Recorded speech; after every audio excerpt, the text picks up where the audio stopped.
My name is Ben Domain, Managing Editor with WestfordCAT, and here's the November 12th edition of WestfordCAT News. Neshoba Valley Technical High School students recently began construction work on 4 new dugouts at the Forge Village ball field. The town of Westford initially approved $17,960 in Community Preservation Act funding at the June 20th, 2020 annual town meeting for the project. An additional $25,000 was later approved at the March 25th annual town meeting this year. The project is quoted at $26,391, with the town of Westford covering the cost of materials, plus a 25% service fee for construction.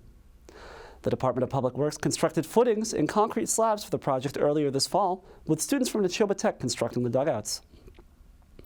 It's a real-life experience, Jose Fernandez, carpentry instructor at Neshoba Tech, told WestfordCAT. In the shop, we can only mimic the real world. Here, they're seeing the elements. We're trying to prepare them for real life. He added, "The shop is a perfect setting. Out here, there are different variables. Instructors say their goal is to complete the 4 structures by the end of the school year." Students will work on the construction of the project during their shop week, which takes place every other week. Quote, "The only thing that will stop us is the weather," said Fernandez. "We'll try to get out whenever we can."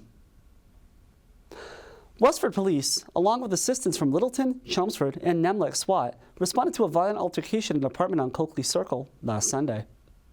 Westford Police arrived on the scene at approximately 12:04 p.m. on November 5th, where they determined that a violent altercation had taken place at one of the apartments.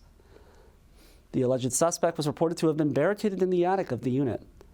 Northeastern Massachusetts Law Enforcement Council SWAT later arrived on scene and used multiple de-escalation and distraction techniques to get the alleged suspect to leave the unit on his own, according to law enforcement.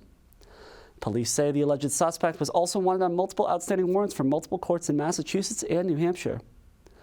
The individual was transported to an area hospital for evaluation while in the custody of the Westford Police Department. The alleged suspect was transported to Air District Court on Monday for arraignment, where he is facing numerous criminal charges. Police say a female party was also involved in the incident, and they were located by Westford Police in the vicinity of Farmer Way, where it was later confirmed that she had multiple warrants from 2 different courts. She was taken into custody without incident and was transported to Air District Court on Monday. No additional details are available on the incident at this time.